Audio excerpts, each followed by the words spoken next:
Hey, good morning and welcome to Breakthrough Walls. I'm Ken Walls and I'm your host.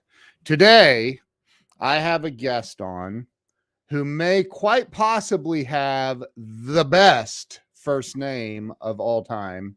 His name is also Ken, Dr. Smiley. Ken Rochon will be joining us here in a minute. So stay with us and do me a favor and share this out. Share it everywhere. This is going to be great. See you in a minute.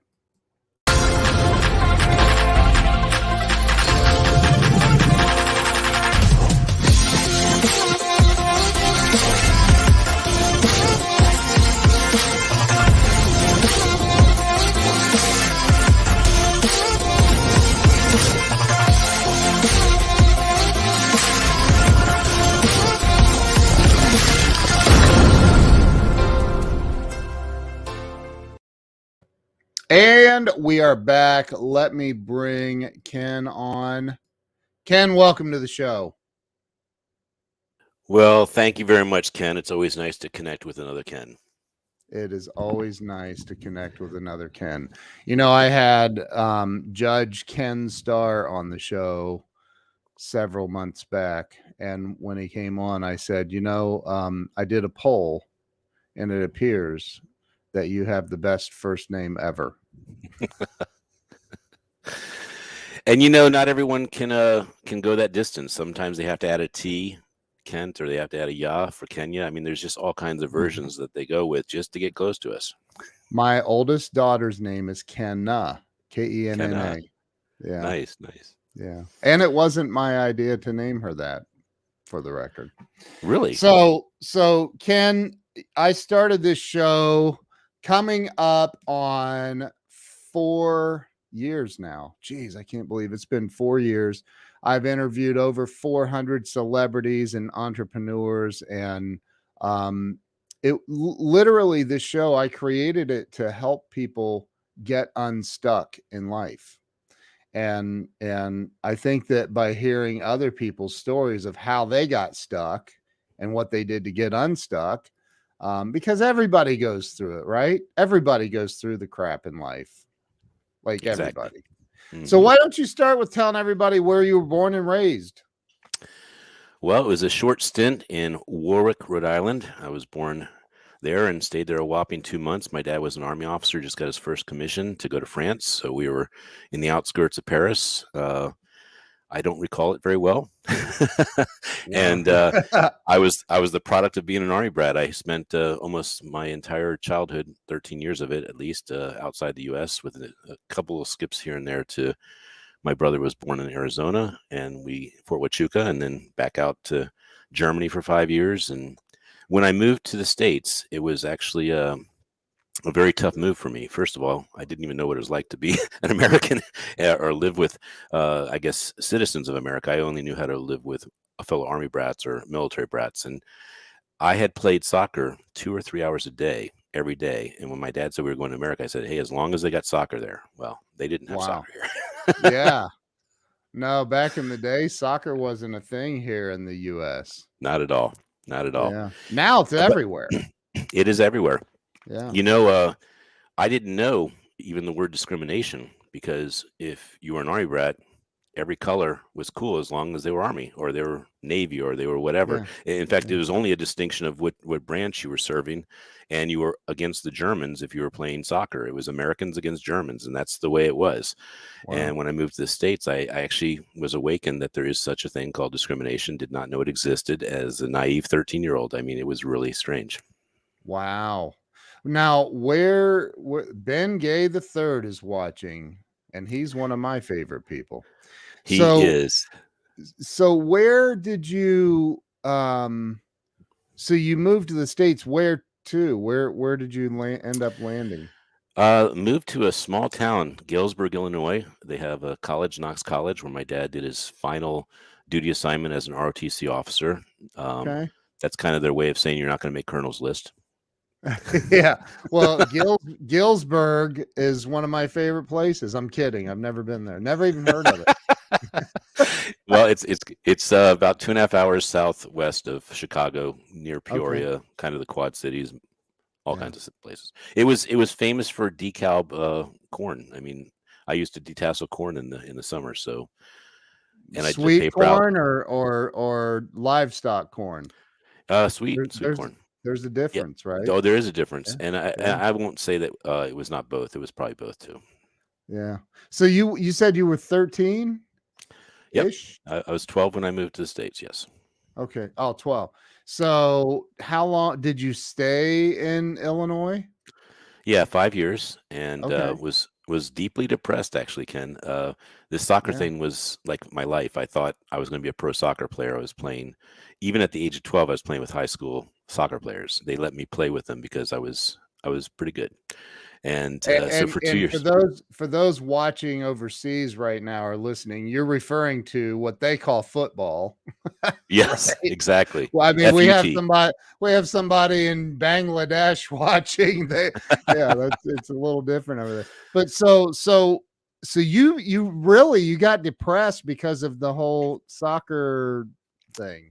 Yeah, that was my life. That was my Wow, identity. And my dad wow, talked to a captain at Knox College, and he says, why don't you have your son come out and run? There's a runners club. And I apprehensively agreed. And I smoked like, I don't know, 3 to 5 miles, like nothing. It was just nothing for me. And the coach of the high school cross country team said, you should try out. I did. I finished state.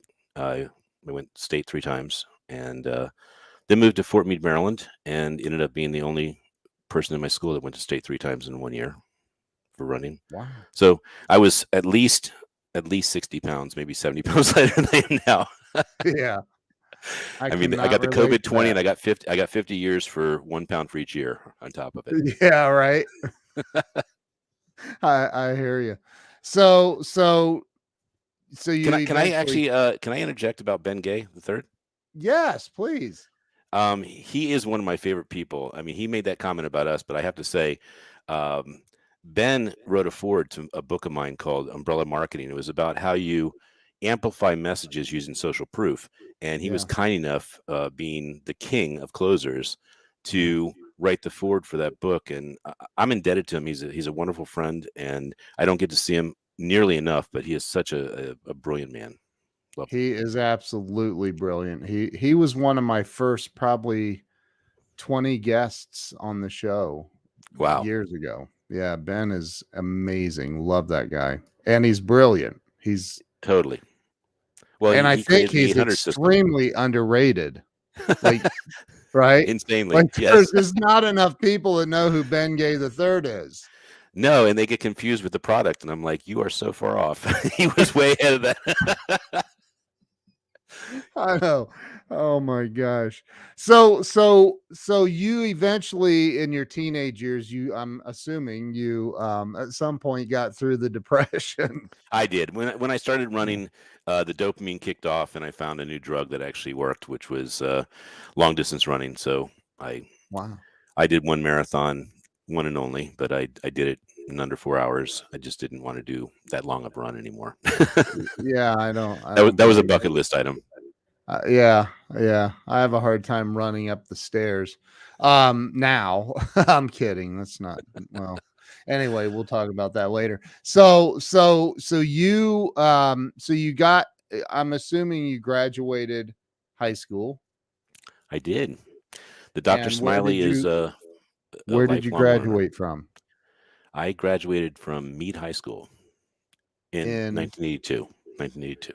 no, I mean in what city? Oh, Fort Meade, Maryland? Fort Meade, Oh, Maryland. okay. I thought I said that I went So to Fort Meade, Maryland. Sorry. okay, I missed that. So we threw Ben Gay into the mix and we got lost there. So you graduated from high school. Did you end up going to college then from there? Yeah, I was a very confused college student. I went to like 5 colleges, 240 credits, and just could not figure out what I wanted to be. But I did go to a lot of college. Um, Wow. Studied medical illustration for 5 years. It was my way of feeding my left and right brain. I got to two art grants to go to college, and I ended up Medical with illustration? those are those boring drawings in medical books. Oh, I was that dude. okay. So Wow. yeah, I was an illustrator. I love drawing and I love science. So the only way I could put them together was that particular field. But when I went to Johns Hopkins in the latter part of my schooling, and I went through I went through ROTC at Johns Hopkins. I found out how boring that field is, and I jumped out my 5th year. So Yeah. I, I went back to UMBC, University of Maryland, Baltimore campus, got my education certification to teach science in K to 12. And I taught 8th grade physical science, which is, I must say, the best course in the entire world. You know why? Why? Because it's the study of matter and energy. I mean, does it get any better than that? Yeah. No, that's extremely exciting. No, actually, the first day I make stuff explode. I promise you, the kids are awakened in my class the first day. I explode ethanol in a 5-gallon tub, and I say, hey, if I pour this little liquid, it's just a couple drops in there. Is anything gonna happen? They're like, no. And I let the fumes build up, and then I throw a little match in, and it goes boom. Oh my God. That wakes them up. That wakes them up. Yeah, I said Yeah. we're gonna have some fun. This is gonna be a blast. Oh, you know what? Actually, that's a kind of cool conversation because a lot of kids say what you just said about science, chemistry, and physics. Like put your Yeah. finger in your mouth and vomit.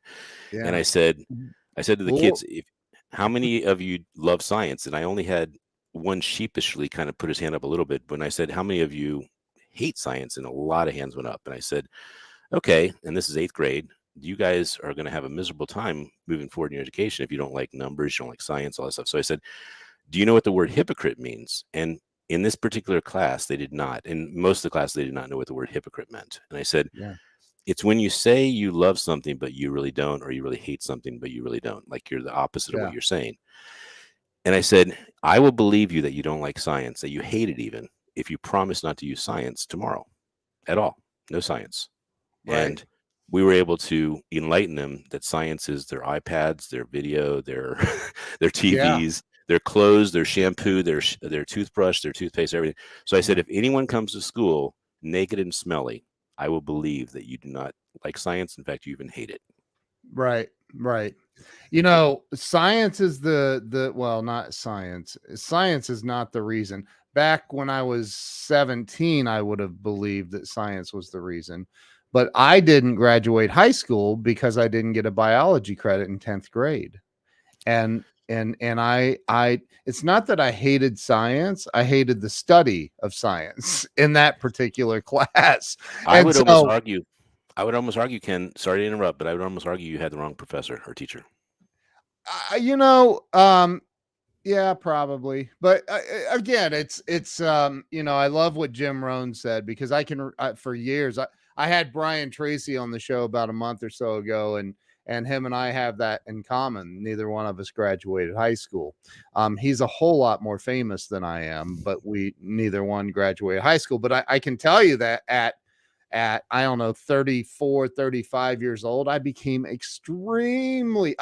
obsessed with science. I became obsessed with quantum physics and energy and I became obsessed with it. So you know, everything comes around, I think, in life. Jim Rohn said the best education is self-education, you know, and so Agreed. I've spent a lifetime working on that. But yes, Debbie agrees with you. Teachers that can inspire are, and I totally agree. It's so important. So important. Well, if I can make one more shout out to a teacher that will never hear this because I don't know how to find him, but his name was Mr. Engel. He looked like Lenin from Russia, the Russian president, and he was my Wow. 5th grade science teacher. And he was a mean son of a gun. He was strict, never smiled, and he was so hard. I barely passed the class. I got a C or a D in his class, and I said, "Science is for the birds." Well, I didn't know that he taught me so much that I would be an A student in 6th grade, 7th grade, 8th grade. I mean, I Yeah. never had a problem with science after his class. He was the only class in science that I actually was almost intimidated to be in because it was so high level. And I don't know what he was thinking, but he taught kids to be like high school students already or Wow. college. That's You know, awesome. my son during the pandemic, he was 6, and by age 7, we worked on the chemicals on the periodic table. He knows almost all of them. He knows their atomic number. He knows what they are used for in the world. And he comes Jeez. across this brilliant kid. But honestly, it was me teaching him that chemicals rock this world. I mean, that's what makes things work. Yeah. Wow. That's impressive. Very impressive. I feel so inferior. Well, Like, Ken, we're gonna work on this during the summer because you're a fellow Ken. You get whatever you need. Okay. right, right.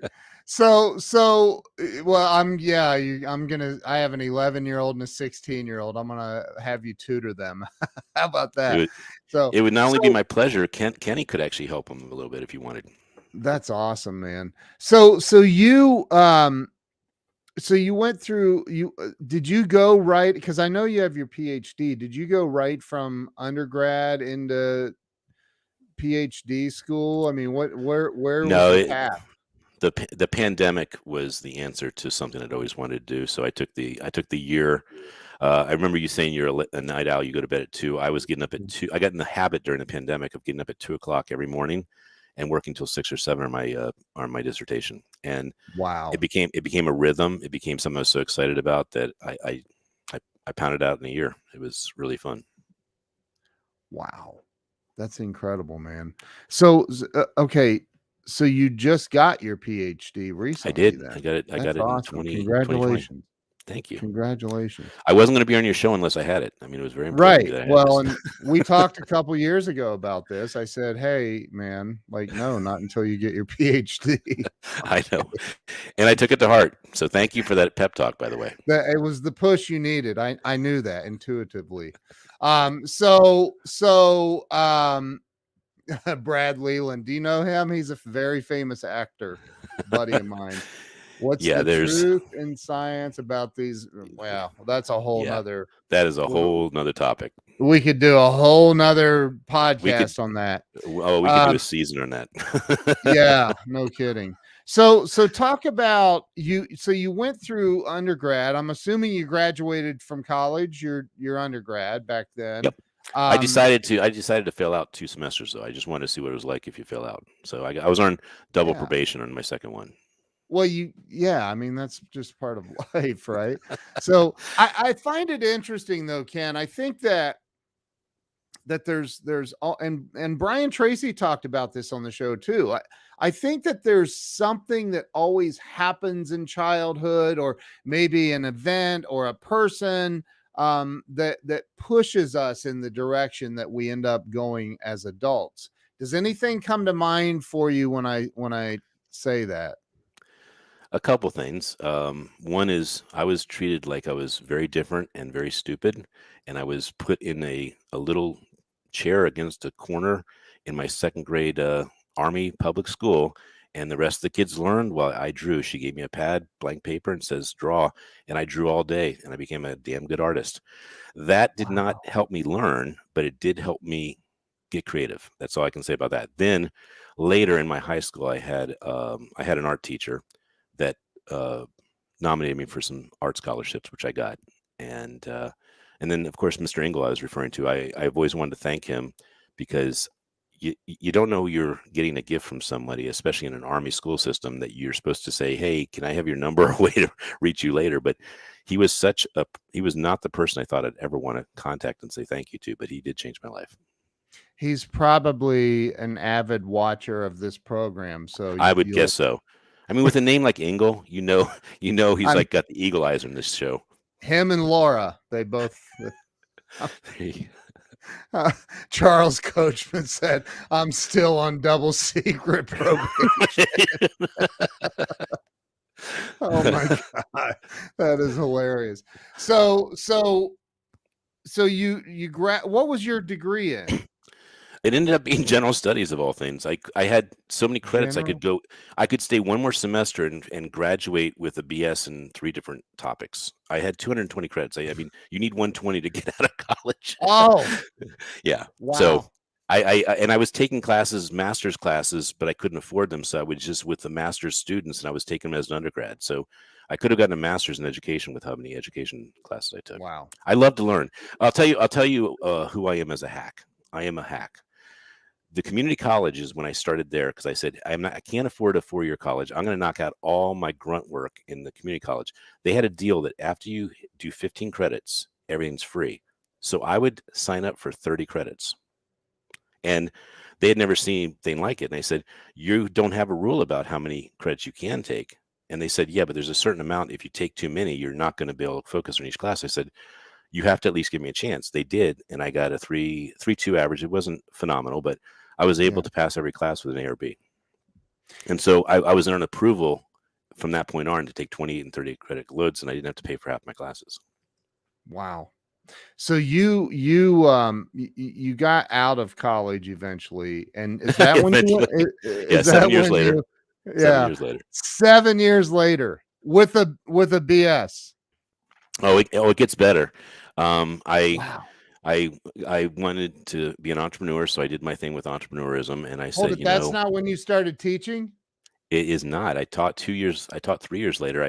I talked to mommy and daddy after doing my entrepreneurial thing, and I said, hey, I want to buy a house. And they said, well, you need a more steady income than an entrepreneur. So I said, well, I would be open to teaching science, and I would need to move back in. So I moved back into my mom and dad's house at age 28, went Oh to my gosh. UMBC, Wow. got a 4.0 average in 1 year of education. Um, and from there, I went to PG County, which was the best school system for giving me the best job. I worked for a guy named Kevin Sawyer, who was like the Morgan Freeman and Lean on Me. I mean, you could not tell the difference of their mentality. It was so Wow. special. So I became a department chair my first year, 22 teachers underneath me. I had a $24,000 budget to spend on science supplies. I mean, you couldn't have asked for a better job. Remember, I had a 4.0 average going into this interview. Wow. Because when I went back to school, I took it all over again. If I had a B in a class or a C, I just took it over again and got an A. So I could go back to any interview and say, you're not going to get anyone better than me. I have a 4.0 average in science. Wow. I may have to try over and over, but nobody's better. It's, there's nothing wrong with it. There's nothing wrong with it. No, nothing. That's life. Again, that's life. Yeah, Not when I everybody. taught science, Ken, you would be a student that would have probably gotten a lot of value out of it, because I focused more on what kids didn't learn instead of what they Yeah. did learn. So when they took a test and they made mistakes, they could turn in the corrections for those mistakes and have one letter grade higher Yeah. on their. Wow. And I thought that was the way of saying, hey, I care about what you're not learning, and I want you to care about that too. That's awesome, man.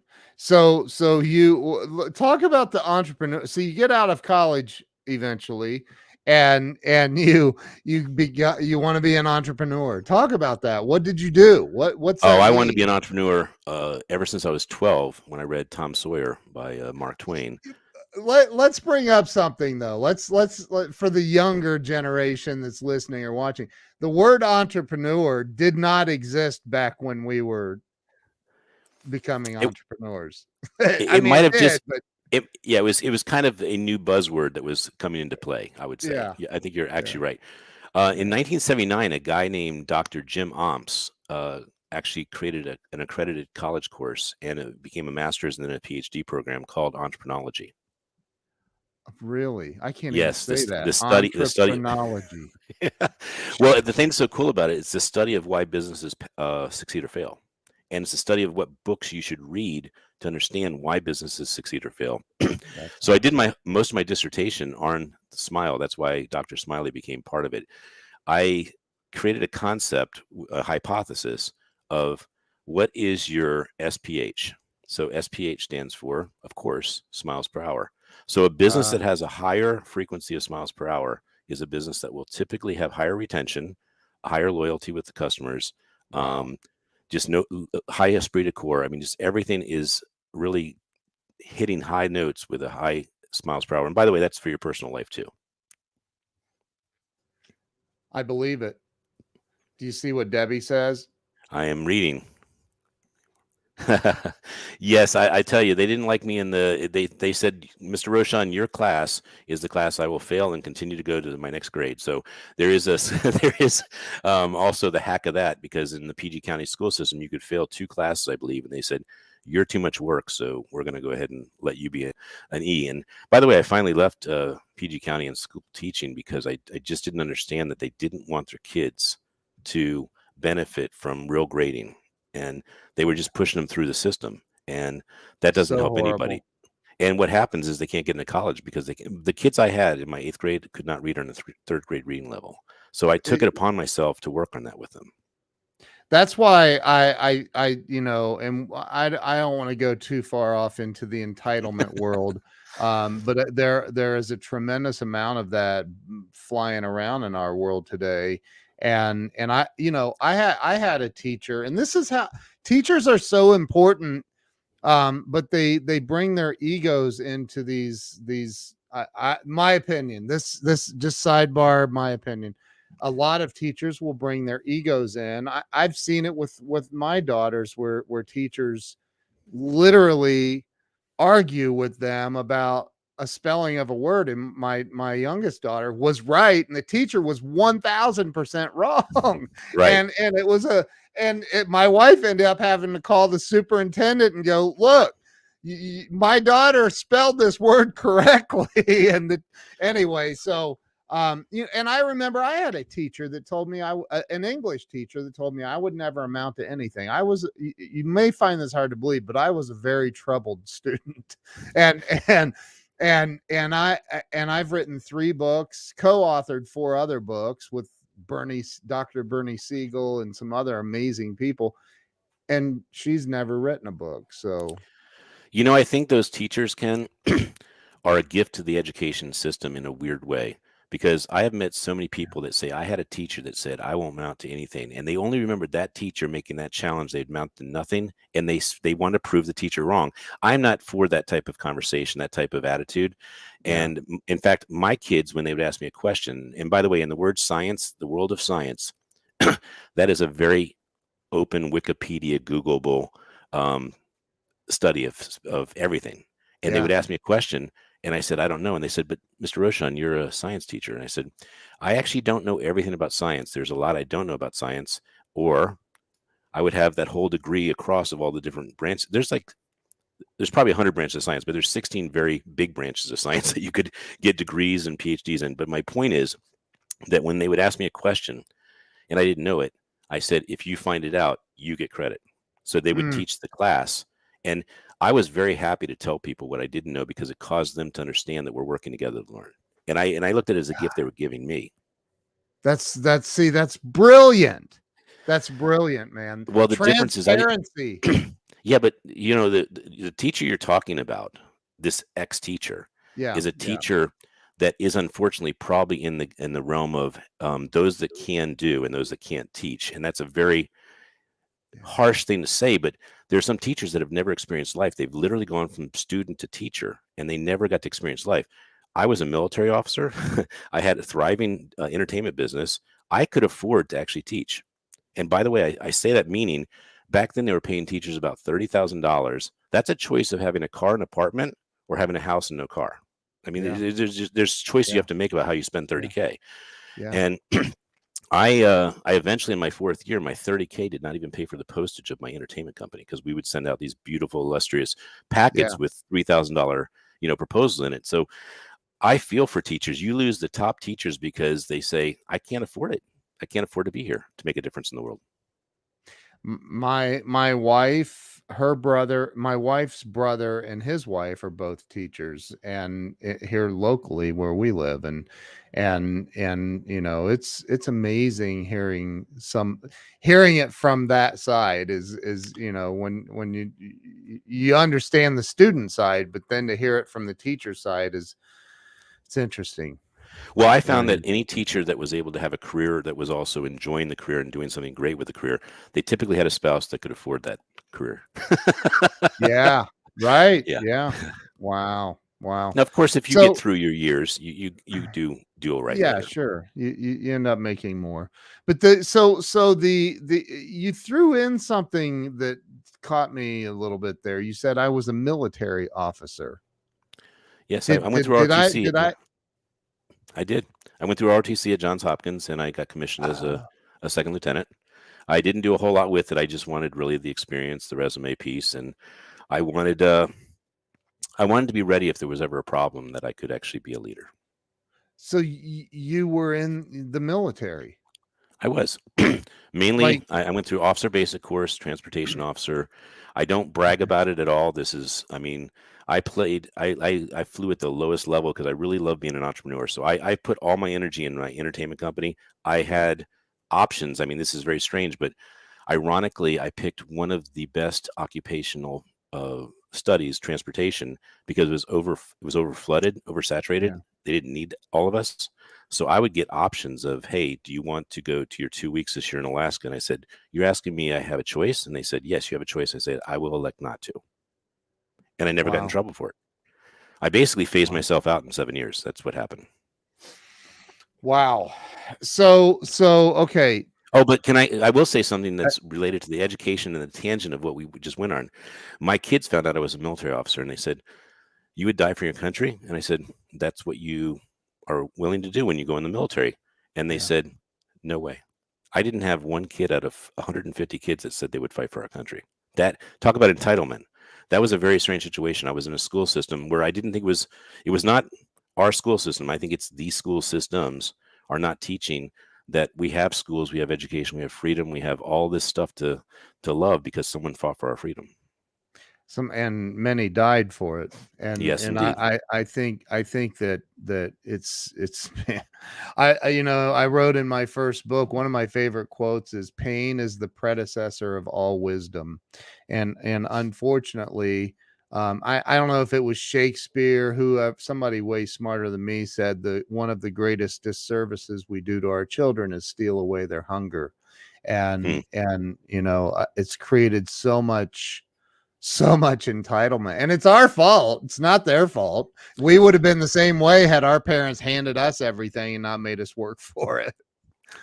I make sure my son gets paid for things he does. I mean, when he finishes a book, he gets the benefits of selling that book and keeping the money and spending it as he That's wishes. awesome. That's awesome. How old is your son? He is now 8. He has his 6th book coming out called Kenny's Favorite Places in America, and I will make Wow. sure you get copies of these books. Oh my gosh. He's 8 and he has a 6th book coming out. Ken, it gets a little better than that. And by the way, he really did do these books. He really did them because I told him you're not getting your name on the front cover unless you know the material inside. So he has to know 50% of the material inside. For instance, there's 206 flags. He knows 100 of them. There's 118 chemicals on the periodic table. He knows 60 of them. I mean, he really does know this stuff. He Oh knows my sign God. language. He can do the military alphabet, Alpha, Bravo, Charlie, Delta, and he can do it in 27 seconds. But he rehearses stuff. And I worked with him to show him there's nothing you can't learn. There's nothing you can't learn. So he's like a young engineer type. He looks at things. My wife will say, hey, this isn't working. Can you fix it? And I said, I'll try. And my son will look at it and watch. And I'll say, I don't know. I have to think about this later. And my son will say, I think I can fix it. And he will fix it right in front of us. He's Oh my extraordinary. God. Wow. And That's so at first awesome. my wife would say something like, Kenny, this is something that's really difficult to fix. Let your dad fix it later. And I said, let him try. And he does it and he fixes it so quick. I'm like, that is amazing, Kenny. Great job. I think he may be genetically predispositioned though. So I'm just I would saying. argue that, Ken. I would argue that. You know why? There's a book that I'm sure you've read, Malcolm Gladwell, Tipping Point and Outliers. Yeah. And Yeah. I turned my son on to electrical circuitry at age 3. He didn't Yeah. understand it, but I turned him on to the concept. So he looked Yeah. at why things work and why they don't work. So I don't think it's genetic. Yeah. I think it's just when are you experiencing things and how often are you experiencing them? Sure. Sure. Wow. I'll share Amazing. something Yeah. actually about my son that shows the shift in it not being genetic. Would you like to hear it? Sure. My son was an introvert. He did not like to be photographed. He did not like his voice recorded. He hated his voice, did not want to be videotaped. If you videotaped him, he'd run away. And then he'd come back and he would demand that you take it off your phone, that you delete it in front of him. He was very, very clear. He did not want to be recorded or photographed. This is age 6. Pandemic happens March 20th. I lose 378 events. I have 2 crazy people that are keeping their events. One finally folds. I have one event that actually paid me that year, one. And it was the Energy Science Technology Conference, which I was so excited. They were rebels. They said, we're going to do this event. But my son, I said, hey, Kenny, why don't you love to laugh. You love jokes. Let's make a joke book. And here is actually the book. It's right here. Let me see. Come on. And by the way, this is not a joke book. It's kind of fun. Oh my gosh. Dude, what? And he came up with all the material, meaning he searched it on Google. And here's his own jokes in the back. You see Kenny's originals? Oh my Can I God, read one of Kenny's originals? read a bunch of them. Okay. I want to see your expression. So can we do divvy screen on this one? Because I want to ask you the question and you answer it if you can. Go ahead. What did the real donkey say to the fake donkey? Want to play? These are his original jokes, Ken. These are his original jokes. That took me a second. Okay. Let me see. Why did the wabbit cross the road? I don't know. Because he was stuck to the car's wheel. I mean, these are his originals. And then the last one for you. This is my favorite in the book. That's his original. Terrible. I know it is. I know it is.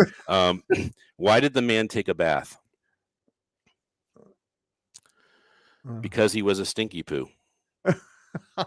So this is when he would do a joke. He would tell me a joke. I say, Kenny, you have to write that down on an index card. This has got to go in the book. This is great material. So my favorite jokes in the book are, of course, the ones that I just read. And what's interesting, though, Ken, and the reason I'm bringing this up is you said the genetic inheritance that you get, and I said, well, we all know that it's a bit the tipping point too. So my son, when he did the book, I asked him, hey, Kenny. And I didn't ask him. I told him, I said, Kenny, you have to tell a joke on one of my podcasts. I'm going to be on a podcast with somebody. I want you to tell a joke. And I'd already gotten approval from the person. They said, sure, we'd love to have Kenny tell a joke. So Kenny is like, I don't want to do it. And I said, no, I know you don't want to do it. I get that. But do you want to sell your joke book? And he says, yeah. I said, everyone that does a joke book or any type of book, they have to tell their jokes so that people know it's funny. And then they go buy the book. And so apprehensively, he agrees. He says, okay, I'll do it. So he reads he actually read it. I think he couldn't memorize it yet. He said, what did the bison? What did the buffalo say to his son as he was going to school? Bison. I gave the punchline backwards. That's how he's a much better joke teller than I am.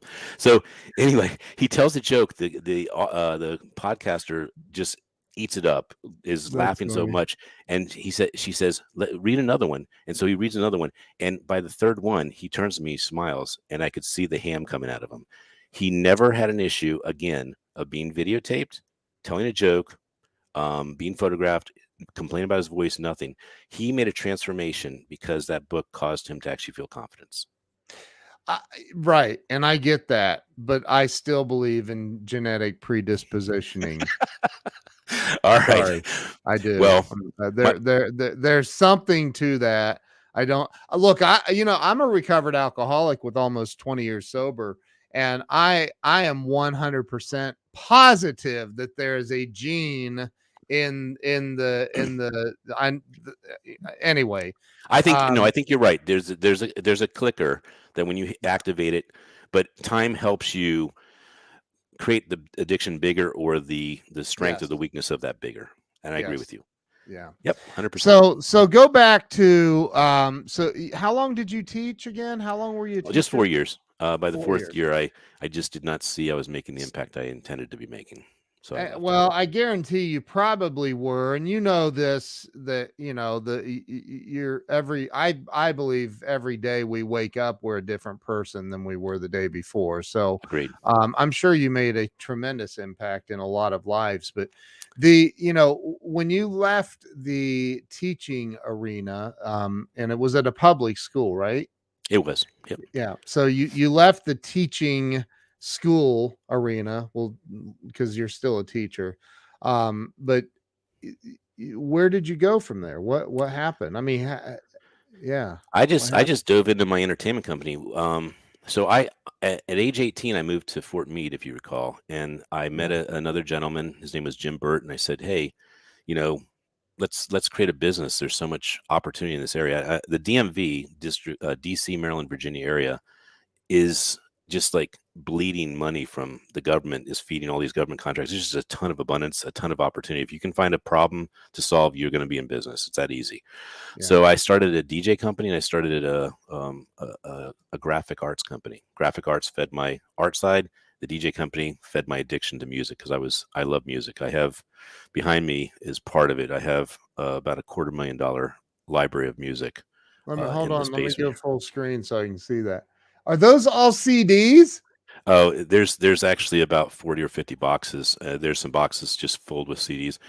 Yeah, and by the Oh, way, my vinyl collection is even more remarkable. I actually bought wow. all my vinyl onto digital because I couldn't stand the fact that I couldn't get to it that quickly.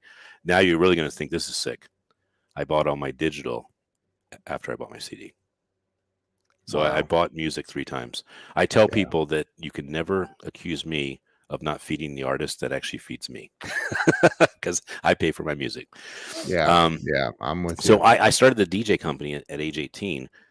At the time Wow. that I was 28, 10 years later, my company was making enough money that I could actually afford to teach. So I didn't need a teaching check. It was, Got it. and I went into the classroom saying, "Hey, I'm here to teach you science by choice. I have a business, I have a military background. You will learn a lot from me if you are here to learn." And so we we just had a conversation about there's no excuses in my class. If you ever give an excuse, you will do this very long you'll do this very long mantra about the bottom line, meaning in the bottom line it doesn't matter who your parents are, it doesn't matter that you had all these circumstances happen to you. It only matters that you don't make that an excuse for your success. So I taught them that, and they had to write that.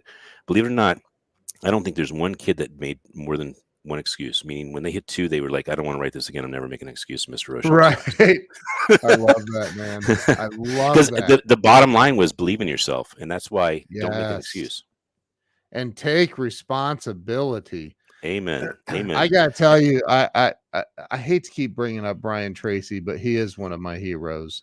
But And you he's know, a key he smiler. I've taken the picture of him with the key smile oh, thing. have you? Yeah, yeah. That's awesome. And I'm in your book. I can't even Yes. believe I'm in your book. That's amazing. Because we met down at Craig Duswalt's event. Yeah, I was gonna say I want to give a shout out to Craig because he I love assembles Craig. some of the neatest people. I mean, all leader based, all heart driven. I mean, just Yeah. really cool people. You cannot not make a friend at his place. It's impossible. I met so many amazing people at that event.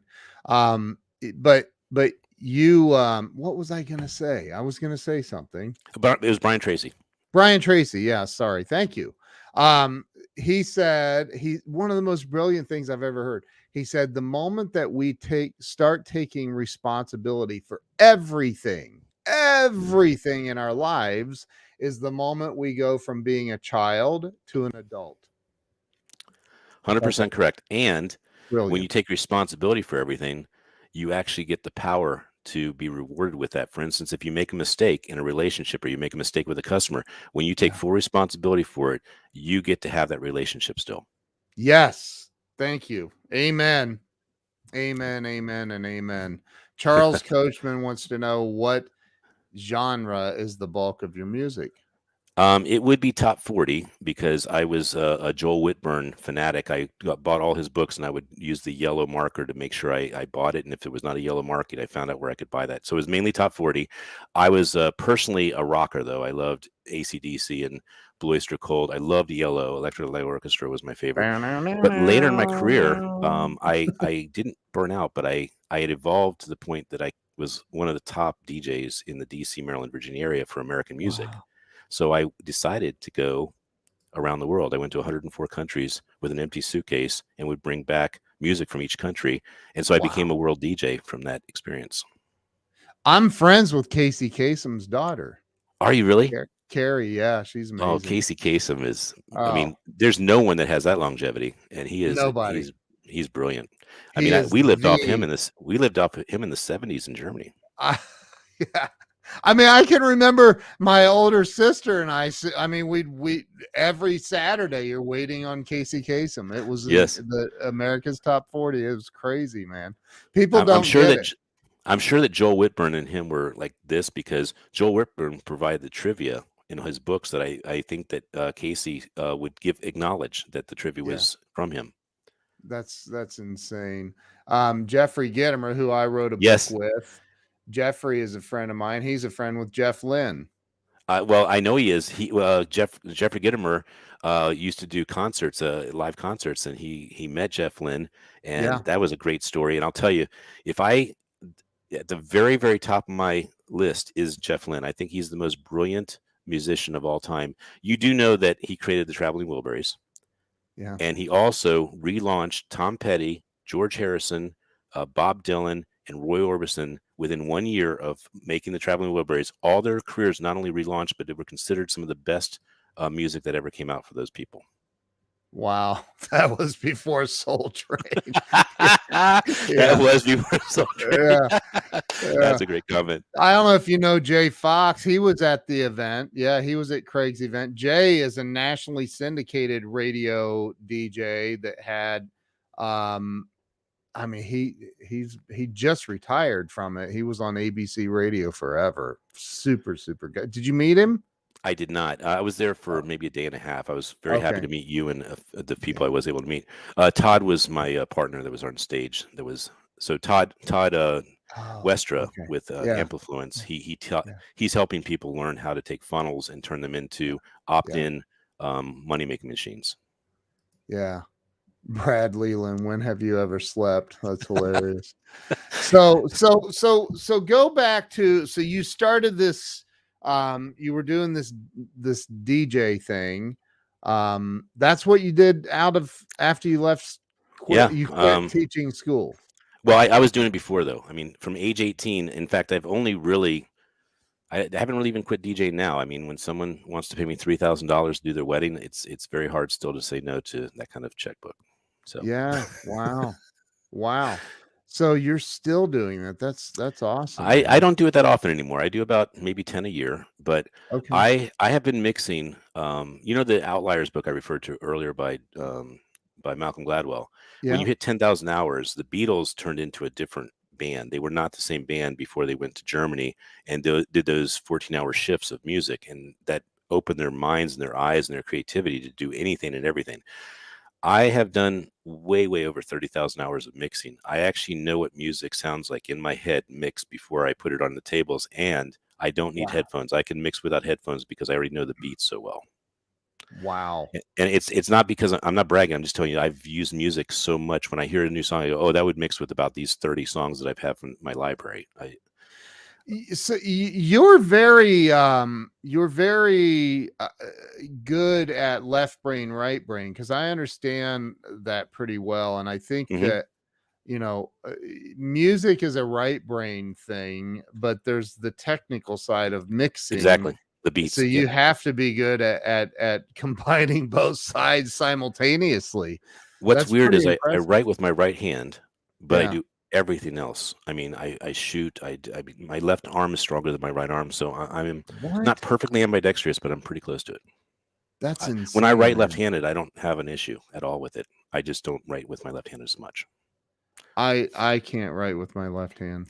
So well, I'm trying to teach my son calligraphy because I went through architecture, etc., because that fed the two brains nicely too. But I'm trying to teach him to write very intentionally, because when you write intentionally, you start getting a commitment to what you were saying. So talk about the where things are today. Like this Dr. Smiley thing that you're doing, and I want you to hold up any books, anything that you have to show people more about who you are and the direction of things. But you definitely are not getting on stage DJing. You're getting on stage talking about things. So talk about what you're doing now and why the shift. Well, I'll go back about 12 years ago, just briefly. My mom was diagnosed in 2005 with dementia. And my dad took a hiatus, a sabbatical from NSA, National Security Agency, and to take care of my mom. And I decided to follow suit. And for 3 years, we were caregivers. He did it full time. I did it part time. But I told my DJ company that they would have to do this without me, and that I was going to devote my year, which turned into 3, to taking care of my dad and my mom. In doing that, I was very, very clear that I had not been living a purpose-driven life. I was very clear that if I was to die or have dementia or anything like that, that I didn't think I'd really accomplished anything in life. So I decided to design a purpose-driven life, starting with making my first book, which was this book here, Becoming the Perfect Networker. Okay. And in this side here, it got me on so many shows. It says almost 100 copies sold. Oh, jeez. So the second edition said under 1 million sold. So I was true to the ribbon on each of them. But the reason I share that with you is because I I botched this so bad. I wasted about 20 some $1,000, did it wrong, had 42 grammatical errors. And I actually asked God, is this a joke? I mean, for 3 years, I've been taking care of my mom.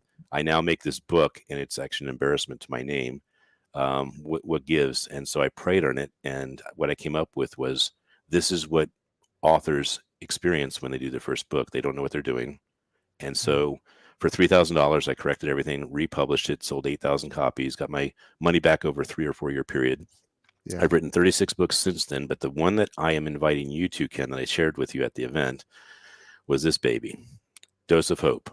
And Yes. this is a mega mother. If you look at the first book and the newest, this is 800 pages, this is about Wow. 150.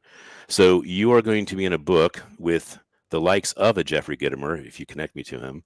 But we Yeah. do have Freeman Hrabowski III, who was appointed by former President Barack Obama as the Secretary of Education for underrepresented African Americans. We have Rob Angel, who created Pictionary in here. William Wow. Paul Young, who wrote The Shack, that became a movie. Frank Shankowitz, who created Make-A-Wish Foundation, then also Yeah. became a movie, Wishman. My point is, it's attracting people that bring hope to the world, and that's their main mission.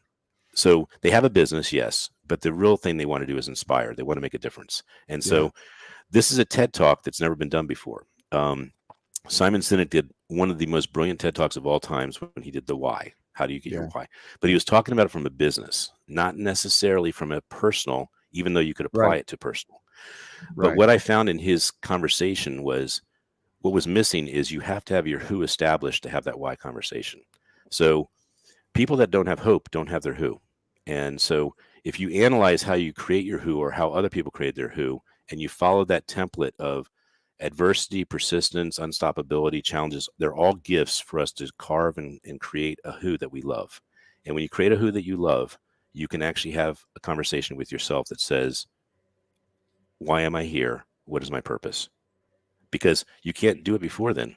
If you don't have your who developed, that's like going to a homeless person saying, tell me your purpose. I'd like to know your purpose in life. And so you have to have Your who meaning who you are. who you are. So the Not question I asked in not the an template, external person, not someone no. else.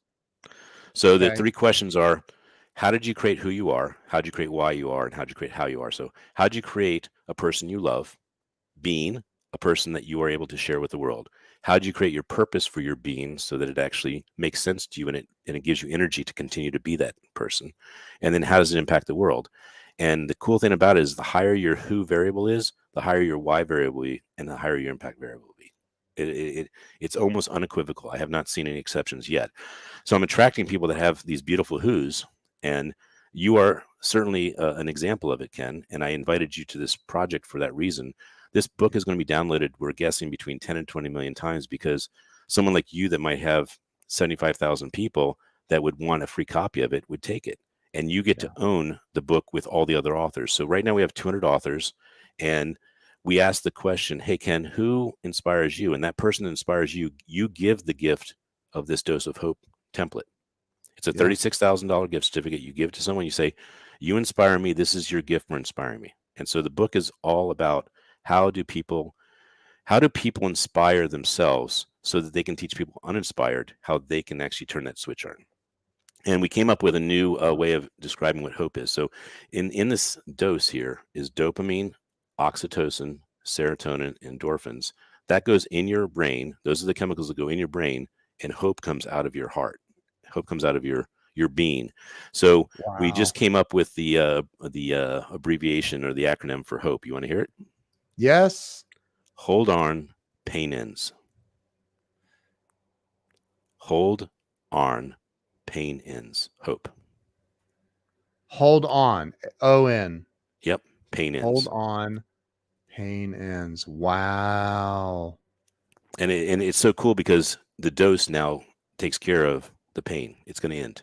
If you can have hope, all this stuff's going to happen in your brain that allow you to believe and have faith that you can get through this. You know, when I referred to, I lost 378 events, that was no joke. I really did lose that. And I was not in a position to lose that many events. My wife looked at me and said, we just lost all these events. What are we going to do? And I said, I don't know. And she says, well, you don't seem very worried. And I said, I'm not. And she says, "Why aren't you worried?" I said, "I don't know." But it was hope. I had hope in me so high that I knew something good would come from it. I didn't know what. I was completely confused. But it allowed me to go get my doctorate because I was open to the possibility. It allowed me to have a conversation with my son that turned into us being me having the teaching experience I always wanted to have with a pupil that actually wants to learn, And then Wow. he did his books. I mean, we are a different, I mean, we can look at each other and just start laughing because we have so much fun together. That's awesome, man. It's not That's just because so I'm funny awesome. looking. It's not just because I'm funny looking. Yeah. Right. So I love that. When I remember when I talk about this all the time, Ken. We don't know each other that well, so this isn't pre-planned.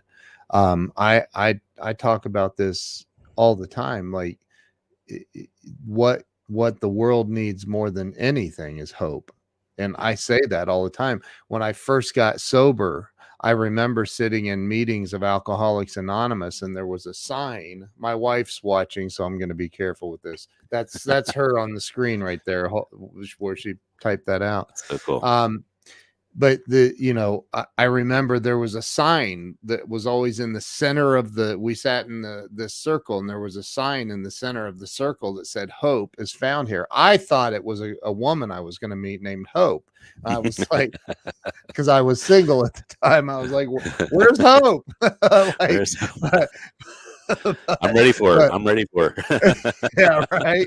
But no, it's that is what kept me going and healing myself Mm. is the search for hope, not the woman, but the search for hope.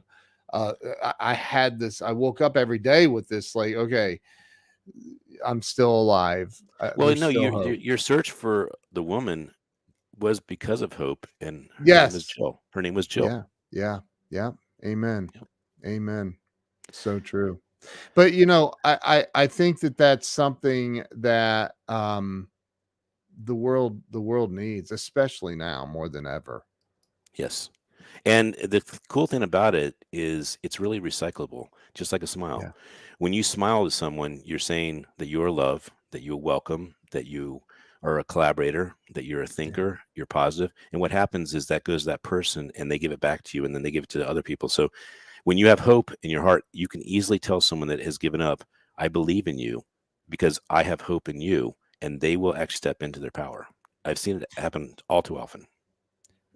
I cannot believe we've been on here for 57 minutes already. I, That's I insane. thought it was 56. I was like, it's got to be 56 by now, and it was 57. So I couldn't either. It was like 1 minute It's longer. unreal. I'm just kidding. I was reading it at the time.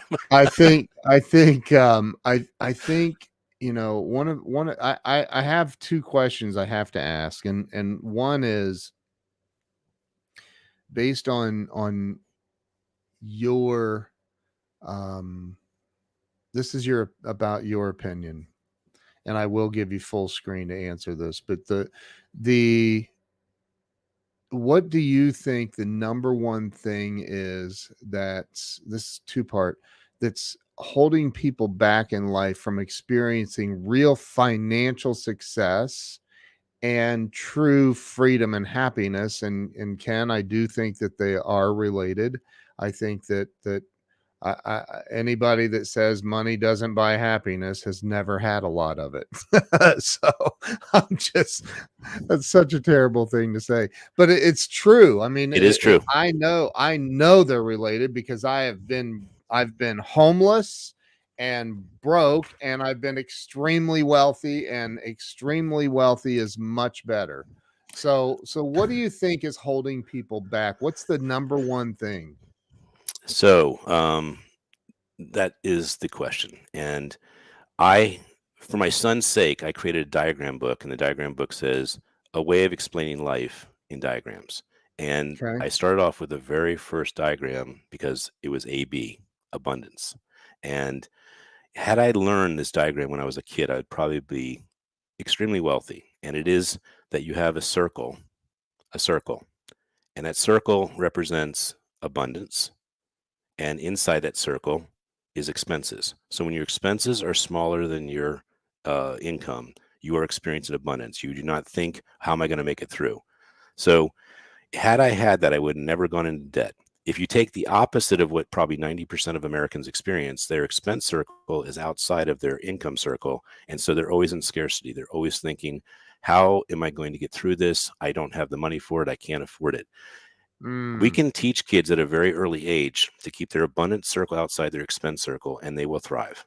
And that is the number one problem I think we have in America with regard to having a state of abundance, having discipline, and causing ourselves to have a life we love. That is number one. Number two is gratitude.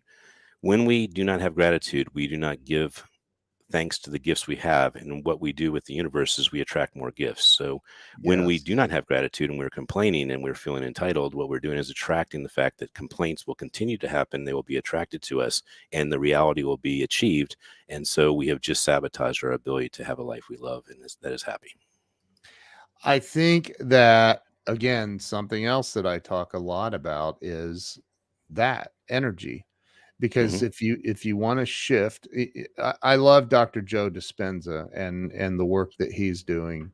When if you want to have a mindset shift, you have to change your consciously change what your unconscious is sabotaging in your life, Exactly. 100%. right? And You know, focusing on gratitude is the number one thing. totally. And it is such a beautiful gift that gratitude gives us, more to be grateful for. And that's the same thing, the smile. I'm smiling, I get smiles back. They're coming back to me. So I want to say something about partnership, because when we do this alone, we fight this battle of consistency, which is very hard to fight. So integrity falls out at some point. So when we can't be consistent with frequency like this and we're alone, we fall off the wagon. Sometimes we fall off the ability to be a machine, and we're not Yep. supposed to do this alone. We're supposed to do this in partnership. And I Yep. want to say that I came up with this definition of partnership soon after my mom passed, and it has held true for 12 years that I have the best partnerships now. So, Ken, we're going to have a dialogue right now, like we're becoming partners. It's a very Yep. short dialogue. And the dialogue, when it's received from you and given back to me with an agreement, we are in a partnership that will be not only sustainable, it will lead to us both having massive abundance. Are you ready for this? Yep. Ken, I would like to create a partnership with you. We're going to have a verbal agreement, if that's okay with you, that we will compete to unconditionally give more to the other. Is that acceptable to you? Perfectly acceptable. No matter what we sell, no matter what we do, we will both compete to unconditionally give more to the other. Love that. I love that. So my partnerships have been Wow. fantastic, and they've led to attracting people like you to be able to say, I would love to have you in my book. You know, this is not a sales game. If you get people to buy into a concept like this, you are actually being given the gift. When you say, Ken, I would like to share my story in this, you've given me the gift, not just yourself and not just the world, but you've told me. I had Rob Angel with who did Pictionary. 8, 9 years he tried to get that game to be taken, as a product, and he finally got it. But it was his persistence. And I said to him, you're so amazing, Rob. You went the channel. You didn't stop. You got this game, 43 million games sold. Why did you say yes to doing this? Because you don't know me that well. And he says, because it's you, Ken. And I was like, that hit me. That hit me Wow. because I was worthy of his time. Same with William Paul Young. I met him for coffee. I mean, one of the biggest dudes in religion conversation. And I said, with what you've done for the world, I would be so honored to have you part of this. He said, let me think about it. He thought about it and he said, yes. Wow. Yeah. Mind That's blowing for me. incredible. Yeah. That's incredible. You showed me a lot of pictures in that book when Yeah. we met. I was taken aback a little bit when you approached me. I was like, we were out in the hallway and I was like, what are we doing? And you're like, I need a picture of you. And I'm Well, like, you had an unfair advantage, Ken. I knew your name was Ken. You did not know my name was Ken. So this is actually true. This is the true deal. I saw you and I was like a shark. I said, I have got to say hello to this guy. I'm not going to be here but another day. I have to say hello to him and let him know that my name is Ken as well. And that I would like to know if you'd like to be in a book, because I already knew that you were a speaker, a leader at the event. You didn't know that about me. So I did have to kind of attack. I apologize. no, it was awesome, man. I love it. Looking back now, it's like, wow, that's pretty cool that happened that way. So I think the other question I have, when this whole thing with lockdowns and pandemics and all the insanity that's been happening for the last couple of years, I, it's why I love your acronym for hope, because suicide skyrocketed on planet Earth, not just in the U.S. but globally. Hmm. Um, and I have a friend that runs the suicide hotline for the state, and their numbers just tenfold or more. I mean, it was insane. Yep. And so for the people who are watching that feel like, and I've been there, man, so many different times in life where you feel like you've done everything you know how to do and it just isn't working out, and you're losing hope. For those people that are barely hanging on right now, that um don't know which way to go, what do you say to them to help, because you do know the pain's going to end Hmm. eventually, Yep. but what do you say to them to help them get through this moment to the next? So some of this is going to be self-serving. Um, I designed this book because there are 500 authors when it's all said and done. There's 12 parts, 800 pages each. The idea Wow. is that you get a dose a day. So for 500 days, you can get one dose a day from somebody who has probably been in worse circumstances, had way more to overcome than you. And so if they could do it, you can do it too. So that's number one. Number two, it is okay. Kids watch a Disney movie over and over and over again. Do you know why they do that, Ken? They like it. They know what's going to happen next. It's the certainty that they get. So the Oh. first time a child watches a movie, they're not sure what's going to happen, so they're just kind of in it. But then at the end they go, "I think I like that," and as they watch again, they grow to love it because they can always know what's going to happen next, and they get certainty, they get comfort, they get confidence. Mm, So I actually every week, every single week, I will watch a movie I've watched before that inspires me, and I do it because I need that dopamine. I need to see that Invincible. I need to see that Invictus. I need to see that character that played in real life, the Impossible Dream. I just watched American Underdog, a Kurt Warner story. Amazing, one of the best movies out right now. Kurt Warner. I bought it for $20 from Amazon, and my wife is not so excited when I'll buy $20 for a rental. And I said, I'm buying this. I want this. I want the juice. And it was worth American Underdog. Underdog.